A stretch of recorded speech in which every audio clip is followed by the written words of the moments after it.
Hello आणि नमस्कार. Time महाराष्ट्रामध्ये मी गायत्री घुगे तुम्हा सर्वांचे पुन्हा एकदा स्वागत करते. अर्थात आज गुढीपाडवा आहे, सो सर्वप्रथम तुम्हाला टाइम महाराष्ट्रातर्फे गुढीपाडव्याच्या खूप खूप शुभेच्छा. 3.5 मुहूर्तांपैकी गुढीपाडव्याचा हा एक मुहूर्त असतो आणि या दिवशी अनेक नागरिक, जास्त करून मराठी नागरिक, हे सोनं खरेदी करण्यासाठी बाहेर पडतात. अर्थात आज मी आली आहे वामन हरी पेठे ज्वेलर्समध्ये आणि आज आपल्यासोबत आहेत विश्वनाथ पेठे सर. त्यांच्याशी आपण बातचीत करूया आणि आजचा सोन्याचा दर काय आहे किंवा ग्राहकांची पसंती कशी आहे हे सर्व आपण त्यांच्याशी बातचीत करून ठरवूया. नमस्कार. मला सांगा की आज ग्राहकांचा प्रतिसाद कसा आहे? ग्राहकांचा प्रतिसाद मला असं वाटतं की सकाळी आत्ता थोडासा कमी आहे, परंतु सोन्याचा भाव आज जरा कमी झालेला आहे, त्याच्यामुळे दुपारनंतर हा प्रतिसाद वाढेल असं मला वाटतं. गेल्या 5 वर्षांमध्ये सोन्याच्या किमतीत ही मोठ्या प्रमाणात वाढ झाली आहे. म्हणजे 2018मध्ये सोन्याची किंमत ही 30,000 होती, तर आज 2023मध्ये जवळपास 60,000च्या आसपास ही किंमत आली आहे. तर मग याबाबत नेमकं काय आहे, ह्याचं कारण काय आहे? सोन्याची किमतीतली वाढ ही काही आजची घटना नाही आहे.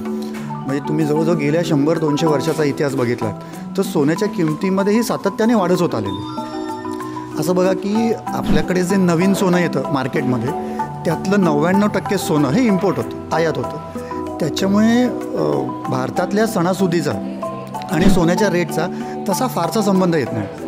आंतरराष्ट्रीय मार्केटमध्ये आंतरराष्ट्रीय लेवलला ज्या काय घडामोडी होतात, म्हणजे राजकीय भौगोलिक घडामोडी किंवा आपण जिओपॉलिटिकल फॅक्टर्स असं ज्याला म्हणतो, हे सगळे फॅक्टर्स सोन्याच्या किमतीवरती पूर्णपणे परिणाम करतात.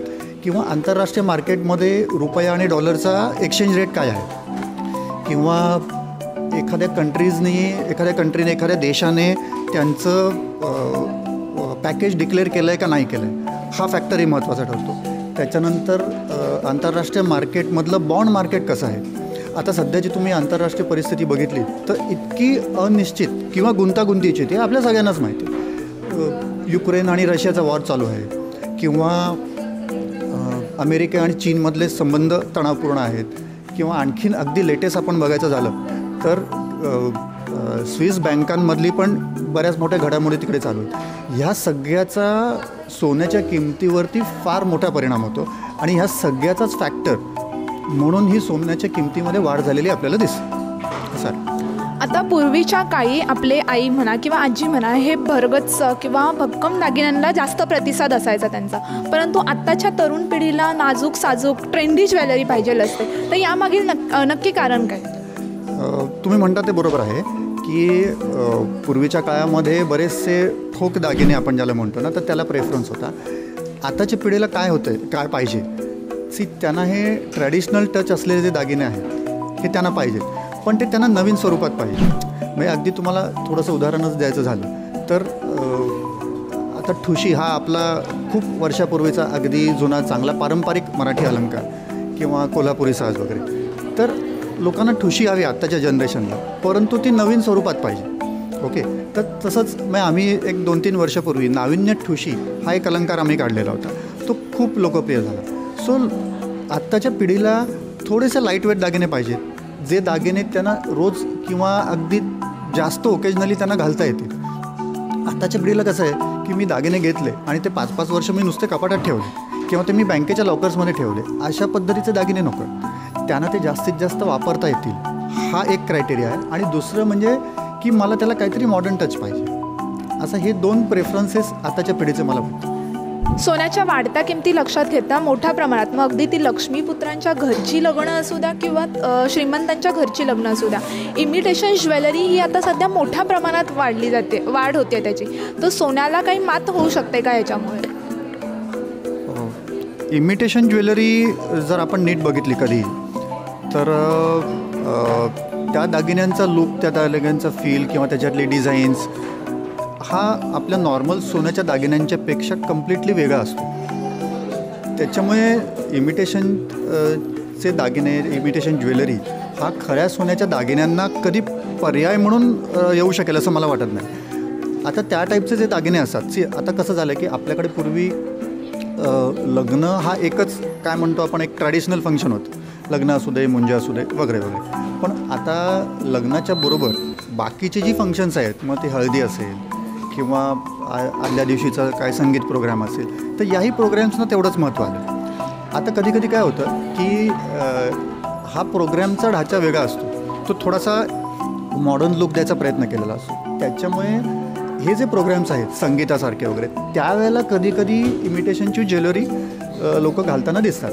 परंतु जी आपली मेन फंक्शन्स आहेत, लग्न हे जे मेन फंक्शन आहे किंवा लग्नाचे अलाइड जे काही विधी वगैरे असतील, ही जी मेन फंक्शन्स आहेत, प्रामुख्याची फंक्शन्स आहेत, त्यावेळेला जर आपण नीट बघितलं तर कधीही ते इमिटेशनचे दागिने घातलेले आपल्याला जवळजवळ कुठे जायला जात नाही. म्हणजे तिथे खऱ्या सोन्याचे जे दागिने असतात, मग कदाचित ते थोडे जडावाचे असतील किंवा त्याच्यात स्टोन स्टडेड असतील, असा थोडासा फरक होऊ शकतो. परंतु त्याच्यामुळे ते मेन फंक्शनमध्ये सोन्याचे दागिनेच घातले जातात आत्तापर्यंत, आणि मला असं वाटतं की पुढचे 25 वर्ष तरी ते घातली जातील. सध्याच्या काळात सोनारांनी देखील आपला स्वतःचा मेकओव्हर केला आहे, तर हा बदलत्या पिढीची म्हणजे ही सर्व बदलत्या पिढीची गरज आहे की हा एक ट्रेंड आहे की कॉम्पिटिशनचा भाग आहे? मला असं वाटतं की ह्याच्यामध्ये दोन्ही फॅक्टर्स आहेत. म्हणजे तुम्ही इन जनरलच जर रिटेल सेक्टर हा आपण 15-20 वर्षापूर्वीची कुठलीही तुम्ही दुकानं जर बघितली तर त्याचा लुक फील, त्याचं इंटेरियर, मग सर्व्हिस, सगळ्याचीच, म्हणजे फक्त ज्वेलरी इंडस्ट्रीची असं मला म्हणायचं नाही, तर ही कम्प्लिटली बदललेली आपल्याला दिसतात. म्हणजे आता 10-15 वर्षापूर्वी आपल्याकडे मॉल्स पण नव्हते, आता मॉल्स आहेत. म्हणजे तिथे थोडासा आपण एक झगमगाट ज्याला म्हणू किंवा सगळं बदललेलं स्वरूप जे आहे रिटेल सेक्टरचं, त्याच्यामुळे लोकांच्या अपेक्षाही बदललेल्या आहेत. म्हणजे मध्यमवर्गीय माणूस जरी असेल तरी त्यालासुद्धा तो कुठल्याही दुकानात जरी गेला तरी सगळं त्याला चांगली सर्व्हिस लागते, त्याला चांगलं इंटेरियर असलेलंच त्याला शोरूम आवडतं. तर त्याच्यामुळे हा बदललेल्या जगाचा एक भाग आहे. आणि ज्वेलरी इंडस्ट्री ऑब्व्हियसली ह्या सगळ्याचा भाग असल्यामुळे अगदी ते छोट्या सोनाराचं दुकान असेल किंवा आमच्यासारखे मोठे ब्रँडेड प्लेयर्स असतील, आम्हाला हा बदल तो घडवून आणणं अपरिहार्य आहे. ॲट द सेम टाईम तुम्ही जो दुसरा फॅक्टर सांगितला की कॉम्पिटिशन, तर हा तर फॅक्टर आहेतच अर्थातच. कारण समजा लाईनीने कुठे 5-6 दुकानं असतील, कुठल्याही टाईपची असतील, ज्वेलरी असेल किंवा दुसरी, आणि त्यातल्या एखाद्या शोरूमनी जर त्याचा इंटिरियर, जर लुक जर त्याचा बदलला, तो ऑब्व्हियसली बाकीच्या लोकांनासुद्धा तो लुक बदलायलाच लागतो काही ना काही कारणाने. सो याच्यामध्ये दोन्ही भाग आहे. म्हणजे ही बदलत्या काळाची गरजही आहे, ॲट द सेम टाईम हा स्पर्धेचाही भाग आहे. माझा शेवटचा प्रश्न असा असेल की येत्या काळात सोन्याला काही नवीन पर्याय उपलब्ध होऊ शकतो का? म्हणजे जसा पेट्रोलला इथेनॉलचा हा पर्याय उपलब्ध आहे, त्याच्यामुळे सोन्याला देखील काही असू शकतं का? तुमचं काय मत आहे याबाबत? अगदी नजीकच्या काळात सोन्याला काही दुसरा पर्याय येईल असं मला तरी वाटत नाही. त्यातल्या त्यात एक अगदी छोटासा पर्याय आपण त्याला काय म्हणू शकतो तर डायमंडचे दागिने. म्हणजे आता तुम्ही बघितलं तर थोडासा उच्चभ्रू क्लासमध्ये डायमंडचे दागिने वापरण्याचा कल भरपूर वाढताना दिसतो आहे. भारतामध्ये सोनं विकलं का जातं ना, हा पण एक महत्त्वाचा त्याच्यामध्ये मुद्दा आहे. त्याचं कारण असं आहे की सोनं हे इन्व्हेस्टमेंट इन्स्ट्रुमेंट आणि कन्झ्युमर ड्युरेबल या दोन्हीचं कॉम्बिनेशन आहे. असं दोन्हीचं कॉम्बिनेशन असलेली कॉमोडिटी किंवा वस्तू जवळजवळ तुम्हाला दुसरी आढळणारच नाही. एखादं इन्व्हेस्टमेंट जेव्हा तुम्ही करता, कंपनीचे शेअर्स घेता, बँकेमध्ये एफ डी ठेवता, तर हे एफ डीचा कागद कोणी अंगावर लावून फिरू शकत नाही.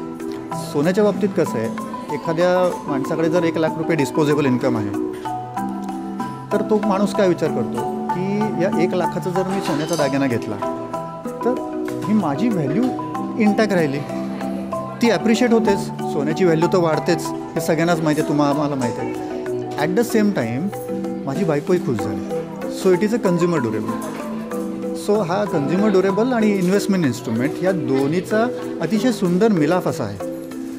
त्याच्याचमुळे मला असं म्हणायचं आहे की दुसरी एखादी अशी काही वस्तू अशी चटकन समोर तरी येत नाही की या दोन्हीचा मिलाफ आहे. म्हणून मला वाटत नाही की पुढच्या, अर्थात उद्याचा काळ कोणी बघितला नाही, परंतु तरी देखील एक 10-15 वर्षामध्ये एक समर्थ पर्याय कुठला सोन्यासारख्या धातूला येईल असं मला वाटत नाही. नक्कीच सर, तुम्ही खूप महत्त्वाची आणि अशी मोलाची माहिती दिली. अर्थात सोन्याला पर्याय येईल की नाही ही तर उद्याची गोष्ट आहे, परंतु आज सोन्याला पर्याय नक्कीच नाही आहे. तुम्ही लवकरात लवकर या आणि आज 3.5 मुहूर्तांपैकी पाडव्याचा एक मुहूर्त आहे, तर नक्की आज खरेदी करा. हा व्हिडिओ तुम्हाला कसा वाटला हे तर आम्हाला कमेंट बॉक्समध्ये नक्की कळवा आणि त्याचसोबत आमच्या टाईम महाराष्ट्र या यूट्यूब चॅनलला सबस्क्राईब करा आणि फेसबुक पेजला नक्की फॉलो करा. धन्यवाद. टाईम महाराष्ट्राच्या सर्व प्रेक्षकांना वामन हरी पेठे ज्वेलर्सतर्फे गुढीपाडव्याच्या खूप खूप शुभेच्छा. हे नवीन वर्ष आपल्या सगळ्यांना सुखसमृद्धीचे आणि आनंदाचे जावो. धन्यवाद.